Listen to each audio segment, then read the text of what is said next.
I'm just about to start doing the drains and thought I'd give a little video of what the runoff looks like whenever everything's dry. My place just up the street has a bunch of temporary springs and they've been dry for 2 or 3 days, but this one at the base of the landslide is still going strong. And right now I have it routed to go over here where there's a old 10-foot cantilever poured concrete wall. Eventually it'll be running into this track and going into a diffuser right there, and this will become a French drain. But right now this drain, which was wet a couple days ago, is dried up. Little seepage here, but just a trickle. Really? Got a little more right here. And some ancient techniques, I do believe, of my grading. But you can see it's just a little bit. This is going to be a spot drain.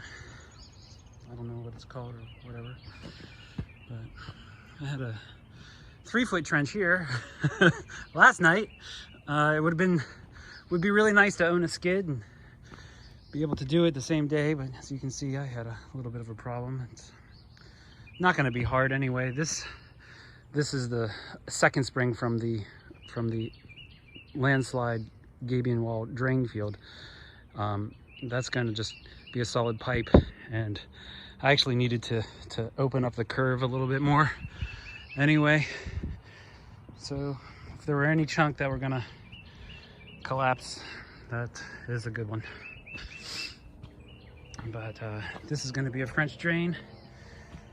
It starts up here, and luckily no rain last night, or the rain would have washed this away, and perhaps, I don't know, a few 100,000 pounds of land behind it. But as you can see, just a trickle also. A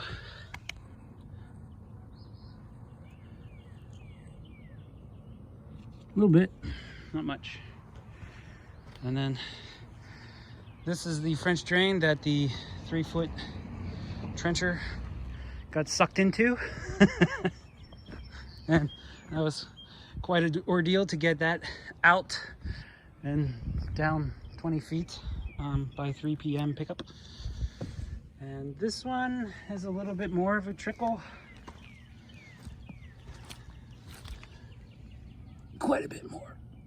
And it's gonna blast whenever it rains, I'm sure. This is all gonna be buried and leveled with some makeshift soil nails, gabion stone, 7-inch limestone, and then a little level. There is a buried drain under here that I had to build that empties, and it's probably still running a little bit. Yep, it's still running a little bit. So that drain, that little spot French drain, is an L drain that goes like this. And I had to do that to keep this land solid, not slide away, because as you can see, that's where I took the excavator and that monster of a digger up. So right now, everything is, well, there's a little bit more than a trickle in that spot drain. Right now I just have this spot drain and the trench. It doesn't look like much is on the surface, but I just have that running down over the steps right now. So there's not much on the surface, but I blasted all of that with a power washer and washed away the clay to expose the aggregate. And the aggregate is doing some natural drainage, as you can see. There are 2 springs here, and very you know, again, just not much surface water, and it's coming down here, and under this earth embankment, I have to back up a little bit. Under this earth embankment ramp, I have a giant French drain that is working pretty nice. I got limestone and geotextile. So this spring is coming down here and going where Garden Art was letting their drain field happen, in the middle of the yard. You can see there's rubble under here. It was very difficult to excavate, but the rubble came in handy for reinforcing the ramp, and hence the reinforcing the old structure. But that goes into a foundation and found its way out, but there's not much going in right now. So the rest of it, like I said, is that spring up here and that spring over here are both being routed down here. Oh, I'm sorry, no, I was wrong. I didn't show you the spring up here. Well, there's a spring up here. I just have it temporarily going. I don't know if you can see that pipe. Let me zoom in. So that's the left spring. So it's coming down over the rocks, running in front of the wall, but it really doesn't matter.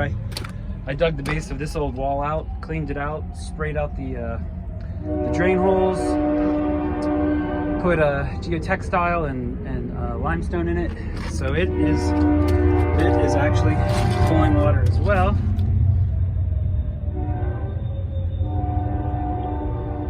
As you can see. So that's the water from the top right spring. This is the water from the gusher that almost swallowed me on a 3-foot trencher. And right now I just have this runoff, which is, you know, eventually going to be, this stream is for the property owner, and she'll be able to turn it on and off with a spigot. And when the spigot is off, it'll get routed underneath the ramp and with everything else into a diffuser, which takes it to the storm sewer. And if it overflows, a little waterfall. But this is most of the water when it's dry. What a crazy project. And there's an unnecessary $1 million retaining wall from the borough. This is where the water was coming from. They jackhammered a huge chunk of slag, and they have drainage pipes. It's enormous. There's like a 20-foot wide landslide, and it's like a block. But there's a drain there, a drain there, a drain there, a drain there, a drain there. They have limestone and pipes running back to the base of this wall. And down there I see a little pool of water, but it's not anything compared to what is happening at 702. And that pool of water, it really bothers me. It shouldn't be sitting there. I know they say that surface water doesn't matter, but if it pulls on top of a slope, it matters very fucking much. Because I went over a couple weeks ago. There's a landslide right there, and it's a little plateau, and then it drops, and then there's the slide. Well, where it plateaus, guess what? There's a pool of water.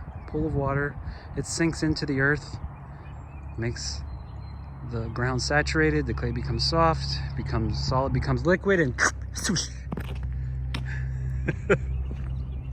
I've cleaned the silt screen a couple times. It's running. This water runs a lot. I cleaned the silt screen a couple times. But man, wow. Holy scheiße.